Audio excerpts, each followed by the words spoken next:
Hey everyone, this is FaZe and welcome to my channel. Yesterday I unboxed the all-new 7th generation iPad mini in both the Starlight color and the new blue color. So if you want to check that unboxing out, you can click the link above or in the description below. Now I've been using the new 7th generation iPad mini for about 24 hours, so I decided to, do a video and just give my, honest opinion of how it is using this in the first 24 hours. This is not a review. A review should be dropping on my channel in the next few days, but this is just my first 24-hour impressions. So one thing I will say is that if you use the iPad mini 6 and if you jump to the iPad mini 7, you're not gonna really find a difference. And that's not necessarily a bad thing because the iPad mini 6 was already such a great tablet. The design was fantastic, and if you look at the entire iPad lineup, they all have that same design. So when you look at it, yes, they look the same. And yes, with the new one, you do have iPad mini written out in the back.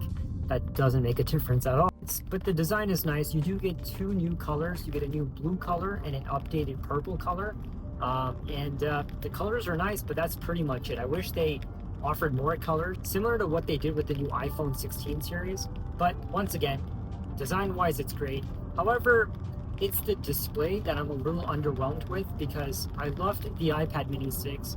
I really wish that with the iPad mini 7, Apple improved the display. I know they weren't going to give it a 120 hertz ProMotion display because that's reserved for the Pro iPads, but I wish they at least gave a 90 hertz display. I mean, it's 2024. Using a 60 hertz display on any device feels outlandish. It almost feels archaic, right? When I go from something like an iPad Pro or an iPhone 16 Pro Max, and then I jump to the iPad mini, it just feels like the device is lagging. So if that's an issue you had with the iPad mini 6, you're gonna have that with the iPad mini 7 also. But then again, the iPad Air also has a 60 hertz display, and that is more of a premium device in comparison to the iPad mini 7. So if the iPad Air didn't get a 120 hertz display, it only makes sense that the iPad mini doesn't. But once again, it doesn't have to be a 120 hertz display. It could have been a 90 hertz display. I just really wish Apple gave that, and I don't know why they're not giving it to their users. Also, I do wish that the brightness levels were higher. I think this has around 500 nits of brightness. Once again, this is not a big deal, but I do wish that they had raised the brightness on the new iPad mini. Also, for those wondering, you will not experience jelly scrolling on the new iPad mini 7. Apparently, Apple has a new manufacturing method that reduces that jelly scrolling effect that a lot of people notice with the iPad mini 6. I personally never noticed it with the iPad mini 6, but if you did, you will no longer see it, and that is something that I tested. Of course, you've got that A17 Pro processor on it, but of course, if you're doing daily tasks like browsing the web, or sending and receiving email or text messages, going through social media, maybe watching some content, you're honestly not going to find a difference if you come from the iPad mini 6.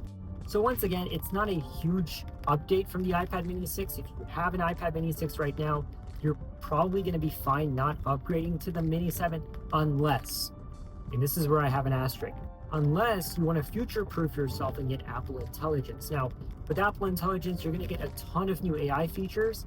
And these are AI features you're not just going to get in, one round of an update. There's going to be many updates throughout the next few years where Apple Intelligence is going to provide you with some great new AI features, and you will only receive that with this 7th generation iPad mini, not the 6th generation. So if you want to future-proof yourself and get some amazing new AI features now and whatever Apple launches in the future, then I do recommend you jump to the iPad mini 7. But I will say, Apple Intelligence may not be worth it for everyone. You really have to, what I recommend is go on Apple's website, see if it's something for you or not, right? If it's not for you, there's no need to upgrade to the Mini 7 because I think the Mini 7 is literally built just so that you can get AI features on it. But if you're in the market right now, and let's say you have an iPad Mini 5 or older, or you're new to the iPad Mini world, then I think the 7th generation iPad Mini is going to be fantastic. Once again, this is not my review. I'm going to be playing a lot of games and doing some productivity tasks. I'm really going to put that A17 Pro processor into, rigorous use. So stay tuned for my full review of the iPad mini 7. Once again, these were just my first 24-hour impressions. And right now, I'm not really experiencing a big difference from the iPad mini 6.